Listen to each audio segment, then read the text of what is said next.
Video like जरूर कर लीजिए और ऐसे वीडियो लगातार फ्री में पाने के लिए चैनल को तुरंत सब्सक्राइब कर लीजिए और बेल आइकन को जरूर टैप कर लीजिए ताकि आगे भी सारे वीडियो आपको मिलते रहे। यूट्यूब में फॉलो करते हैं तो प्लीज ये वाला फ्री टेलीग्राम चैनल जरूर ज्वाइन कर लीजिएगा। सारे नोटिफिकेशन सारे अपडेट यहीं पे आते हैं। Welcome to study for civil services. मैं हूं शशांक लखेरा। आज के इस वीडियो में हम एक और इम्पोर्टेंट जो टॉपिक है उसको डिस्कस करने वाले हैं। एनसीईआरटी में इन डेप्थ जो है आपको संथाल रिबेलियन देखने को मिलेगा। काफी ज्यादा इंपॉर्टेंट था। संथाल विद्रोह में जो है कई सारे आर्टिकल्स भी पब्लिश होते हैं। इसके साथ साथ कई सारे क्वेश्चन भी जो है पूछे जाते हैं। तो काफी कुछ जो है आप आज के इस वीडियो में जो है हम बिल्कुल यहाँ पे डिस्कस करेंगे। लेकिन सबसे पहले जो है आपको यहाँ पे समझना होगा कि आखिरकार उस समय चलता क्या था। देखो, मैं आपको सबसे पहले यहाँ पे बताता हूँ कि जब ब्रिटिशर्स थे ना, ब्रिटिशर्स जब यहाँ पे आई, ईस्ट इंडिया कंपनी आई, उसके बाद जब यहाँ पे 1857 का रिवॉल्ट हुआ, उसके बाद जो है कई सारी चीजें यहाँ पे बदल गई।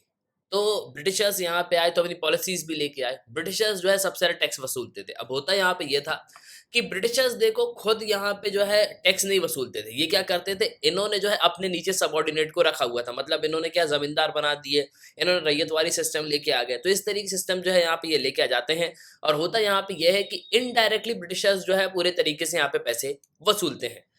तो डिस्कस करें इस वीडियो में काफी कुछ जो है आपको आज की इस वीडियो में जानने को मिलेगा। उसके पहले आप हमारे पेड ग्रुप जो है बिल्कुल ज्वाइन कर सकते हो। UPSC, BPSC, UPPSC, UP triple SC, EPFO सभी एग्जाम्स की जो प्रिपरेशन है आप बिल्कुल यहाँ पे कर सकते हो। वन स्टॉप डेस्टिनेशन है। Prelims, mains, optional, answer writing, evaluation, test series सब कुछ जो है आपको एक ही जगह पे मिल जाएगा। आप हमारे टेलीग्राम चैनल को बिल्कुल यहाँ पे ज्वाइन कर लो। कोई भी अपडेट जो आता है ना वो आपको यहाँ पे बिल्कुल देखने को मिलेगा।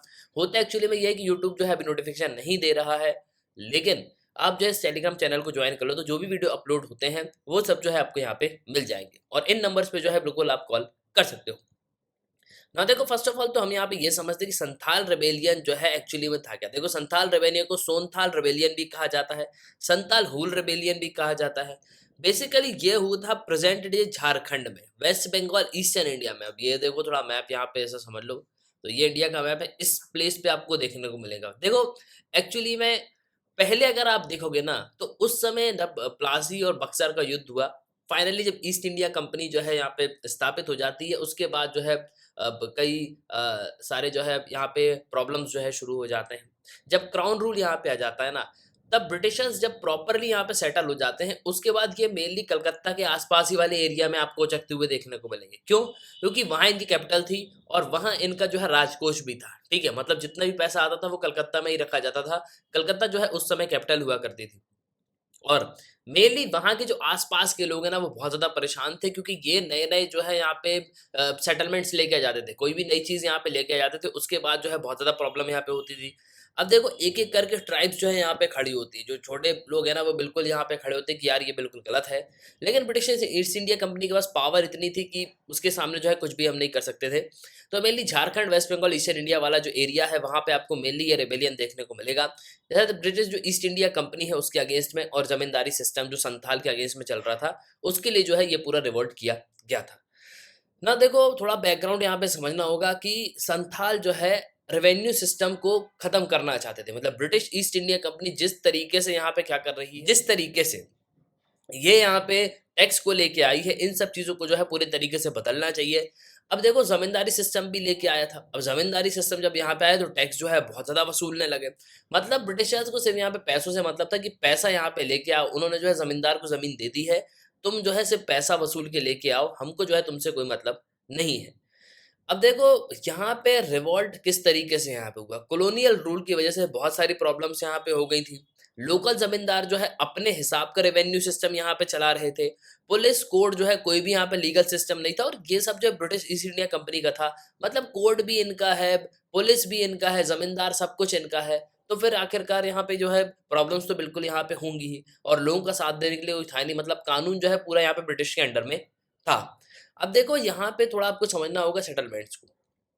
जब ब्रिटिशर्स यहाँ पे आए तो इन्होंने परमानेंट सेटलमेंट लेके आए सबसे पहले, जिसको आप जमींदारी सिस्टम यहाँ पे कहते हो। फिर आता है रैयतवारी सिस्टम, फिर आता है महलवारी सिस्टम। अब ये परमानेंट सेटलमेंट जब यहाँ पे लेके आए ना जमींदारी सिस्टम, इसकी वजह से बहुत ज्यादा जो है लोगों को टैक्स भरना पड़ा। अब होता है यहाँ पे यह है, सबसे पहले इसको बंगाल और बिहार, उड़ीसा वाला जो एरिया है वहां पे इसको जो है इंट्रोड्यूस किया गया। उस समय जो है लॉर्ड कॉर्नवालिस थे। लॉर्ड कॉर्नवालिस 1793 में ये पूरा जो प्रोसीजर है वो यहाँ पे लेके आते हैं। मतलब ये जो पूरा बेसिकली जो परमानेंट सेटलमेंट है ना, वो यहाँ पे लेके आते हैं और जॉन शोर जो है इसको पूरे तरीके से प्लान करते हैं। अब देखो, ये यहाँ पे लेके तो आ जाते हैं, लेकिन सबसे इम्पोर्टेंट पार्ट यहाँ पे ये आता है कि ये लोग इतना प्रेशर बनाते हैं पीजेंट्स के ऊपर, पीजेंट्स को इतनी ज़्यादा परेशानी होती है, इतना टैक्स ये वसूलते हैं कि लोगों की औकात ही नहीं होती कि हम जो इतना पैसा यहाँ पे दे पाएँ। अब होता यहाँ पे ये क्या है परमानेंट सेटलमेंट, कि ज़मींदार जो है ओनर बन जाते हैं लैंड के, मतलब जो ज़मींदार हैं वही जो है ज़मीन के मालिक हो गए हैं। इसके साथ-साथ ज़मींदार क्या करेंगे, मतलब पूरा 11 हिस्सा जो है यहाँ पे रेंट, मतलब जो रेवेन्यू है उसको कलेक्ट करेंगे।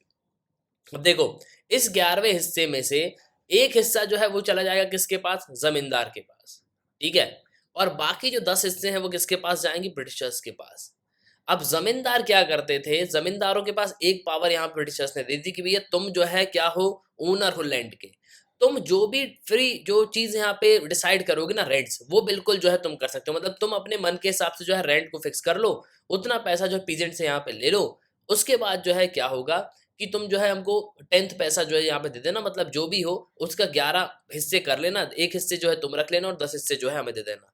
अब देखो, ये तो ठीक है, लेकिन सबसे इम्पोर्टेंट बात यहाँ पे ये आती है कि उस ज़माने में सूखा भी पड़ जाता था। अब सूखा पड़ने के बाद होता ये था कि जो पीजेंट्स हैं, जो फार्मर है, उनको बाहर से पैसे लेने पड़ते थे।